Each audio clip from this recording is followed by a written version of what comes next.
Þessi frásaga í sjálfu sér vitnisburð persónulega umhyggju Guðs fyrir Móse. Þjóðin var stödd í Sínaí-eyðimörkinni og höfðu sett upp tjaldbúðir við fjall Guðs. Móse hafði verið leiðtogi þjóðarinnar í þó nokkurn tíma, alveg frá því að Guð hafði birst Móse í brennandi þyrnirina og kallaði hann til að leiða þjóð sína út úr Egyptalandi. Ég hef séð eymd þjóðar minnar í Egyptalandi og heyrt kvein hennar undan þeim sem frelka hana. Já, ég þekki þjáningu hennar, hafði Guð sagt. Ég hef séð, ég hef heyrt, ég þekki þjáningu hennar. Þessi orð lýsa svo fallega umhyggju Guðs. En hér það Móse sjálfur sem eftir gríðarlega krefjandi áskoranir sem leiðtogi þjóðarinnar fær að upplifa umhyggju Guðs. Sá Guð sem heyrir, sem sér og þekkir aðstæður Móse gefur honum time out. Tími til að staldra þess við, íhuga og tala það sem hann hefur upplifað og fylla á tilfinningatankin við það að sameinast fjölskyldu sinni á ný. Við skulum lesa textan í öðru Mósebók 18, fyrstu 12 versin. Þegar Jetró, prestur í Mídjans landi, tengdafaðir Móse heyrði allt það sem Guð hafði gert fyrir Móse og lið sig Ísrael þegar Drottinn leiddi Ísrael út úr Egyptalandi, tók Jetró tengdafaðir Móse með sér Sippúru, eiginkonu Móse, sem hann hafði sent aftur heim og báða syni hennar. Annar hét Gerson því að Móse hafði sagt, ég aðkomumaður í framandi landi. Hinn hét Elíesir því að Guð föður minn var hjálp mín og frelsaði mig undan sverði Faraós. Jetró, tengdafaðir Móse, kom nú ásamt sonum hans og eiginkonu út í eyðimörkinni, þar sem Móse hafði búðir sínar við fjall Guðs. Hann lét flytja Móse þessi boð. Ég tengdafaðir þinn, komin til þín ásamt eiginkonu þinni og báðum sonum. Móse gekk þá til móts við tengdaföður sinn, laut honum og kyssti hann. Þegar þeir höfðu heilsast, gengu þeir inn í tjaldið. Móse skýrði tengdaföður sínum frá öllu sem Drottinn hafði gert Faraó og Egyptum vegna Ísraels, frá öllu því mótlæti sem þeir höfðu orðið fyrir á leiðinni og hvernig Drottinn hafði bjargað þeim. Jetró gladdist yfir öllu hinu góða sem Drottinn hafði gert fyrir Ísrael þegar hann bjargaði honum úr greipum Egypta. Jetró sagði, lofaðu sé Drottinn sem bjargaði ykkur úr greipum Egypta og Faraós. Nú veit ég að Drottinn öllum guðum meiri vegna þess að hann bjargaði þjóðinni undan kúgun Egypta sem syndu Ísrael hroka. Síðan færði Jetró, tengdafaðir Móse, guði dýr að brennifórn og slátufórn og Aron kom ásamt öllum öldungum Ísraels til að halda máltíð frammi fyrir augliti Drottins. Það ástæða til að halda það að leiðtogastíll Móse var alveg að fara með bæði hann og fólki. Við lesum í framhaldi af þessum texta kvöldsins að Jetró gerir athugasemdir verkefnastjórn Móse. Í raun og veru hefur Móse enga stjórn á tíma sínum lengur, þar sem hann hefur gengið svo upp í það hlutverk að sinna persónulegum og aðkallandi þörfum fólksins. Og þetta gæti líka hafa verið ástæðan fyrir því að Móse hafði aldrei sótt fjölskyldu sína til að vera hjá honum. Fjölskylda hans hafði farið með hann til Egyptalands, en það segir í texta kvöldsins að hann hafði sendt þau aftur heim. Ástæðan fyrir því vitum við ekki. Kannski hefur öryggi fjölskyldunar ráðið því. Það hefur ekki verið neitt grín að standa frammi fyrir Faraó dag eftir dag og leiðandi reiðis. En nú vofði ógn Faraós ekki lengur yfir þeim. En samt hafði Móses ekki náði fjölskyldu sína á leið sinni í eyðimörkinni. Og nú var þjóðin komin fram hjá Mídjan, heimkynni fjölskyldunar. En Jetró, lesum við, hann fylgdist með fréttunum. Hann heyrði allt það sem Guð hafði gert fyrir Móse og lýð sinn Ísrael þegar hann leiddi þá út úr Egyptalandi. Þau fylgdust grannt með Móse. Hvernig hefur hann það? Hvernig líður honum? En smá saman hafa þau kannski farin að velta fyrir sér, hvað eiginlega Móse? Af hverju kemur ekki maðurinn minn? Hvenær kemur pabbi? Gæti verið að þessi mikli leiðtogi Guðs hafi ekki mátt vera að því að sækja konu sína og börn og ekki einu sinni mátt vera að því að hugsa þau. Þau hafa þurft að víkja í huga hans fyrir öll verkefnin sem honum fannst hann þurfa að sinna. Getur verið að Móses eins og svo margir leiðtogar í þjónustu Guðs hafi misst fókusinn og farið að þjóna þörfum og kröfum fólksins í stað þess að vera í þjónustu Guðs. Nýji verkstjórinn verður allar þær þarfir fólksins sem hann kemur auga á dag frá degi. Og það að þóknast öðrum verður hinn nýji húsbóndi sem getur verið harður húsbóndi að hlýða. Og það var endalaust röð af fólki sem vildi þiggja þjónustu Móse. En hann hafði ekki undan að sinna og fólki leiði undan því að þurfa að bíða allan daginn. Og það trúlegt að langvarandi þreyta sem leiðtogi við fara að segja til sín. Það var gífurlegt álag að fara fyrir þjóð í því að treysta handleiðslu Guðs. Guð kallaði hann til þess og hann var trúr í sinna kallum. Hann leiddi fólki hvert sem skýstólpin og eldstólpin leiddi og stundum gegn mannlegri skynsemi. Aftur og aftur virtist hann stefna líf 2 milljóna manna í hættu. Hann vissi alveg hvað hann væri að gera. Af því að Guð hafi gefið honum þetta verkefni og hann vissi það að Guð hefur allt í höndum sér. Og því þegar Guð birtist honum, þá hafði hann kynnt sér og sagt: Ég Guð föður þins, Guð Abrahams, Guð Ísaks og Guð Jakobs. Frá blautu barnsbeini hafði hann heyrt sögurnar, vitnisburði hvernig Guð hafði gert sáttmála við Abraham, Ísak og Jakob, hvernig hann valdi þau, blessaði og leiddi þau og gaf þeim fyrir að verða mikilli þjóð. Og hann þekkti spádóminn framtíðina sem Guð hafði gefið Abraham 500 árum áður. Það skaltu vita að niðjar þínum munu lifa sem landlausir afkomumenn í landi sem þeir eiga ekki. Þeir munu þrælkaðir verða og þjáðir í 400 ár. En ég mun vissulega kveða upp dóm yfir þjóðinni sem þrælkar þá og síðar munu þeir þaðan fara með mikinn fjárhlut. Og Jakob, barnabarn Abrahams, var sá sem fluttist til Egyptalands, en kveðjuorð hans lifðu sem vonarljós með þjóðinni í 400 ár. Nú dey ég brátt, en Guð mun vera með ykkur og flytja ykkur aftur til landsfeðranna. Vitnisburðin Guð Abrahams, Guð Ísaks og Guð Jakobs var greftruð í huga Móse og þjóðarinnar og var hluti af þjóðarvitundinni vegna þess að þeir lögðu svo mikla áherslu á það að minnast, gleyma ekki. Þeim var kúgað og þrælkað en þau gleymdu aldrei hverjir þeir voru því að vitnisburðin Guðs söguna var lifandi í huga þeirra.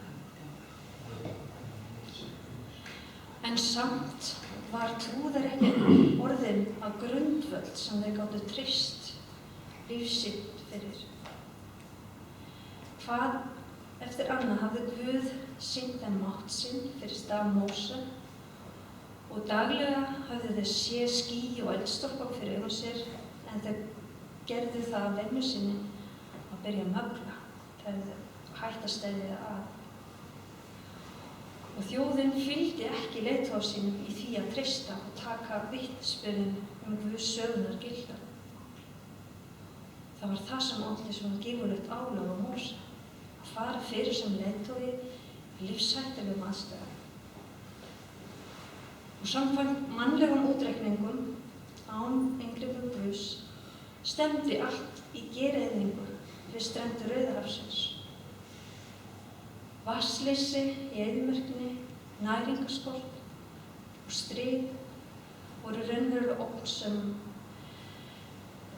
að öll þjóðir myndu farast og að þessi för myndi enda í tragedíu.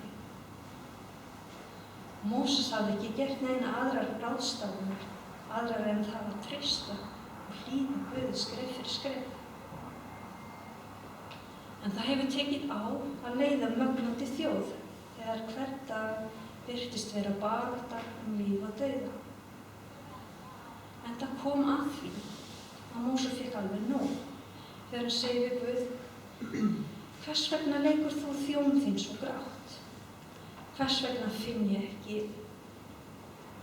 náð í augum þínum svo ég rísi undir byrði alls þessa fólks?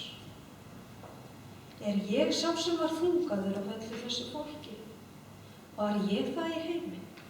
Úr því að þú segir berðu þá í faðmi þér eins og fóstra þér brjóstbylgið inn í landi sem þú sóst feðrum þeirra. Hvaðan á ég að fá kjöt til að gefa öllu þessu fólki? Því að það grætur frammi fyrir mér og heimtar gefðu okkur kjöt að eta. Einn rísi ekki undir öllu þessu fólki því að það er of þungt fyrir mig. En ef þú ætlar að fara svona með mig, deyð mig þá, finn ég náð í augum þínum svo að ég þurfi ekki að sjá böl mitt lengur. Móses kemur fram fyrir Guð sem trúnaðarvin, tjáir tilfinningur sínum óunskátt og segir að dauðinn er betri en að lifa undir þessu álagi. Guð sér, Guð heyrir og þekkir álagi sem Móses glímir við og álagi sem hann á eftir að mæta. Hann ber umhyggju fyrir Móse og gefur honum þessa stund með fjölskylduna eins og við lásum í textinn áðan. Guð nota Jétró til að styrkja, uppörva og gefa Móse réttan fókus á þjónustu sína og ekki minnst að staðfesta hann sem trausti til Guðs.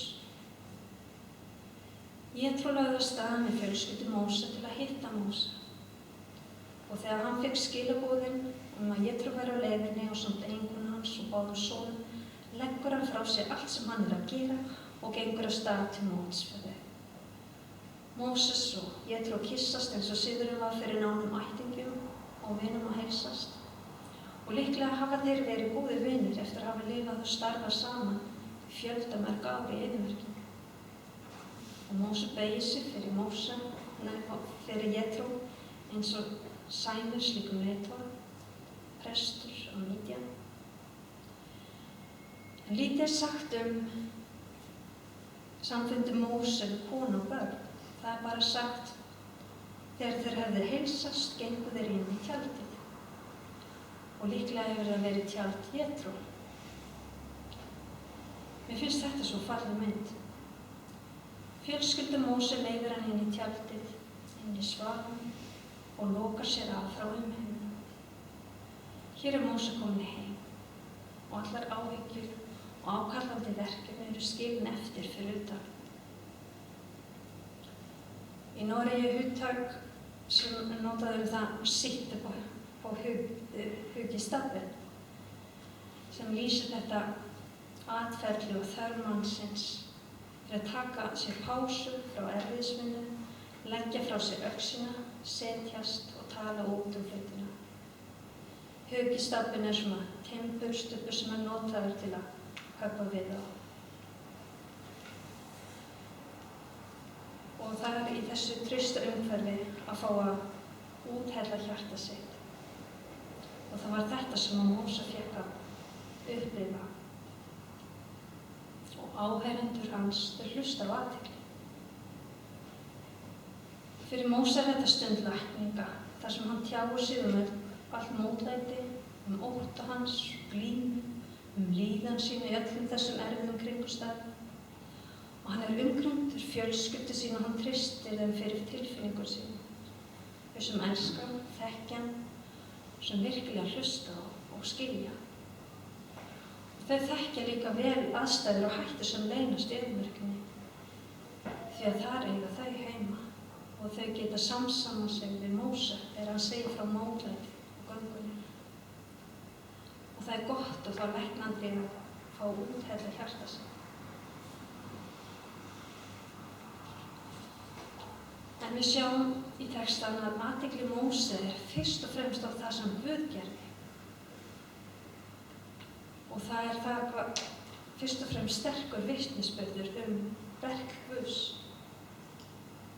Móse skýrði tengdaföður sínum frá öllu sem Drottinn hafði gert Faró og Egyptum vegna Ísraels.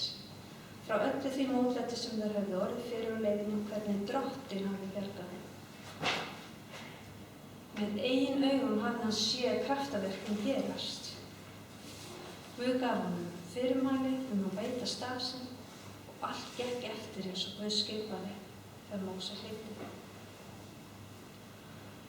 Það að fá að setjast niður og horfa yfir farinn veg og sjá hefnd hins lifanda Guðs, að minnast máttarverk Guðs og tala það hefur hjálpað Móse á göngu sinni áfram sem leiðtogi.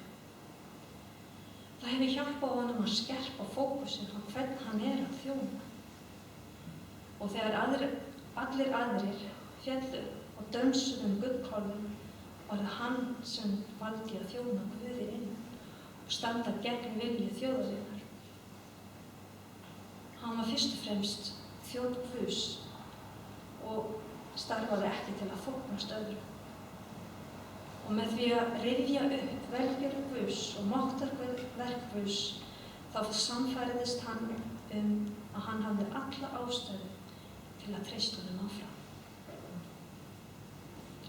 En vitnisburður Móse hafði ekki bara áhrif á hann sjálfan, heldur sannfærðist Jétró það að Guð Ísraels öllum Guðum æðri. Það stendur í versum 9-11. Jétró gladdist yfir öllu hinu góða sem Drottinn hafði gert fyrir Ísrael þegar hann bjargaði honum úr greipum Egypta. Jétró sagði: Lofaðu sé Drottinn sem bjargaði ykkur úr greipum Egypta og Faros. Nú veit ég að Drottinn öllum Guðum meiri vegna þess að hann bjargaði þjóðinni undan kúgun Egypta sem sýndi Ísrael hróka.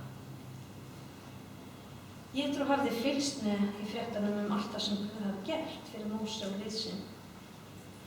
En það þegar hann heyrði þennan persónulega vitnisburð Móse að hjarta hans umbreytist og hann fer að lofa Guð. Og hann játar trú sína opinberlega með hátíðarmáltíð með fjölskyldumeðlimum og samstarfsmönnum Móse. Stendur að Jétró færði Guði dýr að brennifólk og slátufólk og Aron kom ásamt öllum öldungum Ísraels til að halda máltíð frammi fyrir augliti Drottins.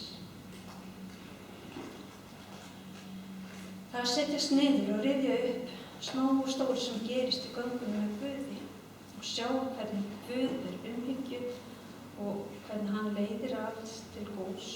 Það veitir styrk og von á erfiðum tímum. Það getur líka skipt sköpum fyrir þjónustu okkar fyrir Guð. Það hjálpar okkur að halda fókus á það sem skiptir máli í raun og veru og hætta sinna verkefnum sem þjónar engum nema ein hégóma. Það hjálpar okkur að treysta Guði fyrir næstu skrefin í lífinu. Þegar við minnumst það að Guð Guð sögunar, Guð foreldra minna, Guð Abrahams, Guð Ísaks, Guð Jakobs. Og að minnast öllu þess að við getum verið þakklátt fyrir, gerir okkur auðmjúk og hjálpar okkur til að taka ekki heiður sem ekki okkar, heldur Guðs. Og Guð hvetur okkur til að segja öðrum frá því sem hann að gera í lífi okkar. Þannig getum við verið kristniboðar í okkar eigið umhverfi, fjölskyldunni, meðal samstarfsfélaga, meðal nágranna. Þessi frásaga segir okkur líka hvað umhverfi fjölskyldunar mikilvægt, að þar að draga fram vitnisburð verk Guðs.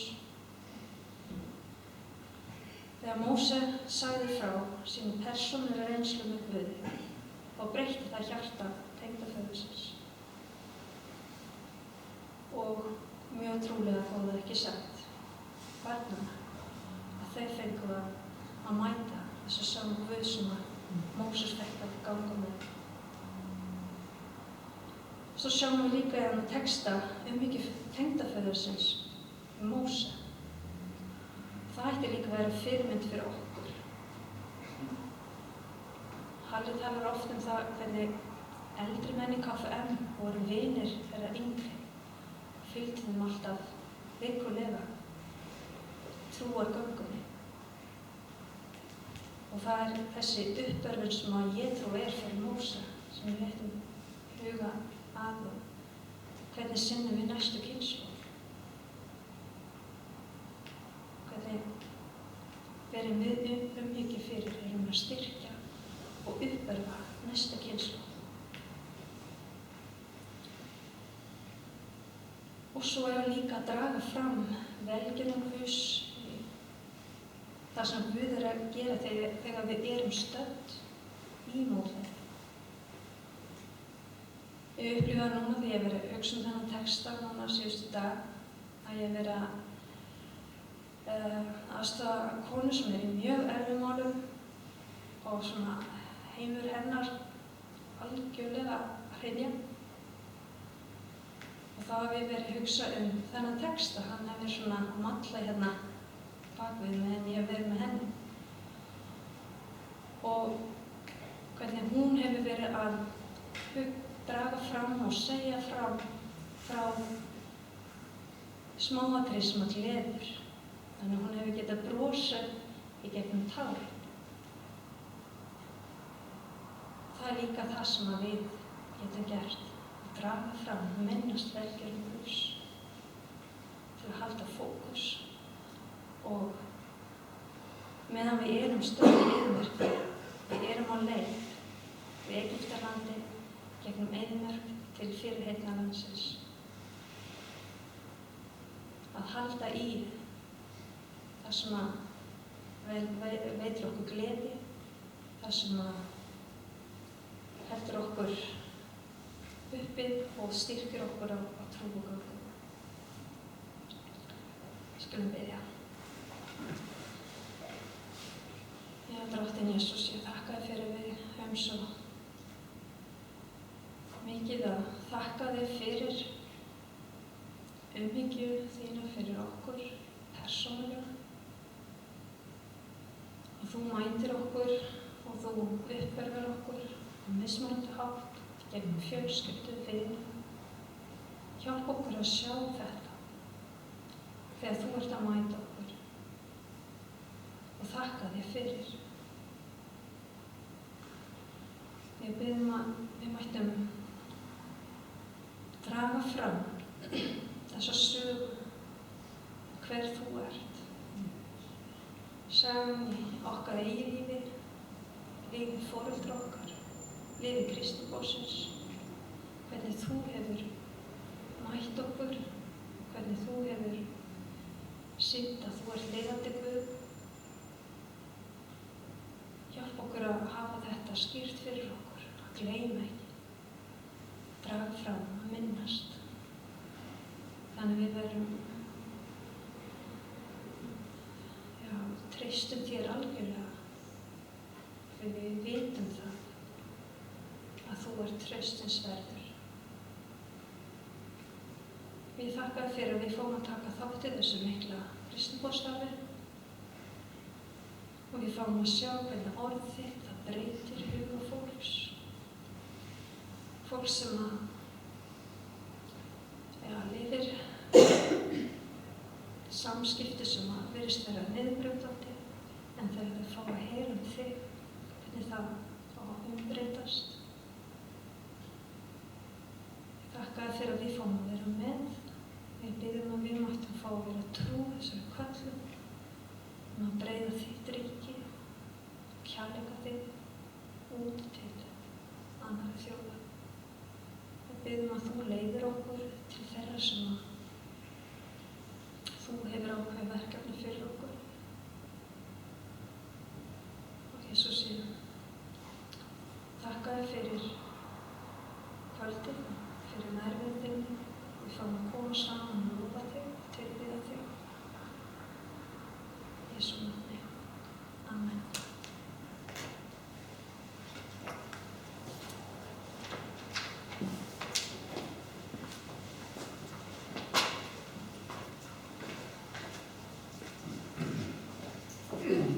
fyrir Margrét. Maður hefur oft heyrt talað Móse sem mikla leiðtoga. Ég hef aldrei heyrt talað Móse svona sem fjölskyldumann. Þetta var mjög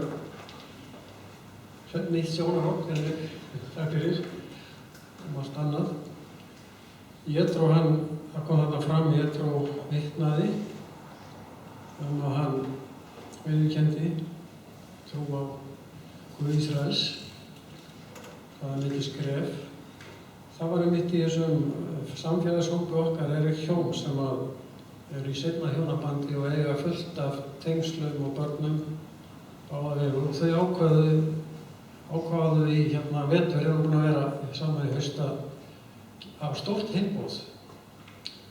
Og það átti að vera kristilegt. Það voru börn og fjölskyldan. Og þau ætluðu að fara yfir efni úr Jóhannesdóttir og létu alla vita og hér mjög vel tekið og gekk mjög vel. Þetta svona dæmi svona vitnisburð fjölskyldu. Og það kom líka fram í predikuninni að sjálfsmynd Ísraelsmanna var bundin sögunni, hvernig Guð hefði opinberað sig í sögu þeirra. Og mér finnst þetta að vera framhald alveg til okkar daga. Þetta einstakt og stórkostlegt, það sem var skráð í sögu Ísraelsmanna. En það svona, mér finnst þetta að vera svona ættleggur þeirra sem að bera búa Guðs. Það frá manni til manns og kynslóð til kynslóðar. Og hluti af minni sjálfsmynd sem kristnimanni tengist fólki sem að ég gat tala við, sem hjálpaði mér að nálgast Krist. Og þegar ég fór að hugsa það er svolítið einkennilegt að það eru meðal annars forfeður þeirra sem að hér taka þátt. Pétur í eldhúsinu, pabbi hans var með mikla útgæslun, glaður Kristniboðsmaður, Áski Pétursson, gaf sér stundum að mér og fór að tala áhugamál og sýndi mér áhuga sem ungur mann í KFM. Jóhannesdóttir, það var afi Finnbjarni. Ástæðan fyrir að ég kom stundum heim til hans var að á efri árum eignaðist hann son sem var þá á svipuðu rekkju og við hinir KSS. Það var mjög gaman að hitta hann hafði mjög gaman af að sér sögur af því hann var að predika og var með sjómannaheimili á Siglufirði og predika í Færeyjum og Noregi. Og hann var mikill brennandi predikari í Betaníu, Kristniboðssalnum. Þar talaði líka Ólafur Ólafsson, afi Margrétar. Þannig að, og þegar ég komst til trúar þá svona mjög sterkt og meðvitað, þá var það biblíunámskeið þar sem að Benedikt Arkelsson, Gunnar Sigurjónsson, pabbi Bjarna og Ólafur Ólafsson töluðu og Ólafur var svo einlægur í að bjóða mann til Krists í sínum predikum. Ég fór inn í herbyggi til þeirra hjónana, mér var svo vel tekið. Ég kom oft á til þeirra bara í heimsókn á Ásandagötuna. Það var svoleiðis þá. Maður hringdi ekki, maður sendi ekki SMS, ekki tölvupóst, maður bara bankaði. Og þá var manni annarkvort vel tekið eða enginn var heima. Maður fekk góðan tíma, kaffibolla og rætt saman. Og það var auðmikið fyrir því að maður fengi að koma nær Kristi. Þetta allt saman ættboginn sem að Guð stofnar hér á jörð. Og við erum hluti af því. Ég þekki ekki neina svona frá skóla því hann var á Akureyri, þetta ekki hans fólk. En þar var hann Björgvin Jörgensson og þarna erum við alltaf persónur sem að tala Krist við yngra fólk. Hvernig stöndum við okkur í því? Mætti það vera áminning til okkar líka núna. Við skulum, ég heldur bara endum með söng. Það sé orðið mátulegt. Samskot komu 1911. Þökkum ykkur fyrir það. Með ykkur blessa það fyrir. Og já, ég var að syngja Ég leitaði þyrstur í bókinu númer 99 og svo kaffi í boði.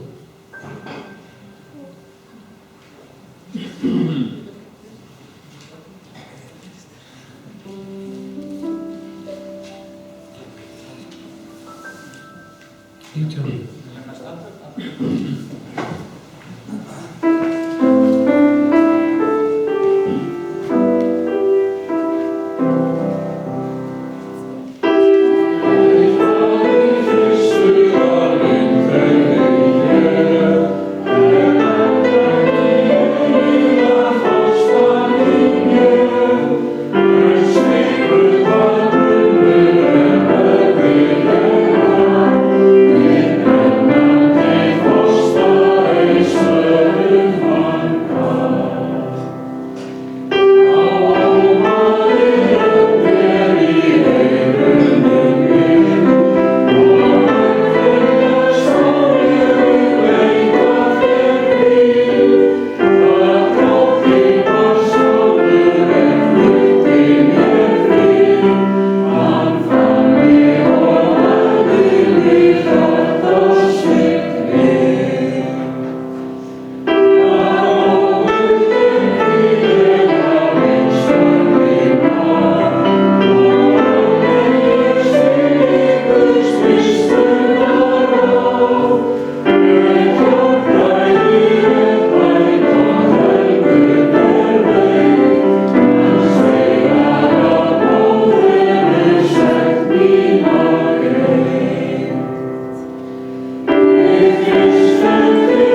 Ég man ekki hvað að stoppa þetta, ekki hérna bara, nei, ég man hann ekki, ég man ekkert þetta.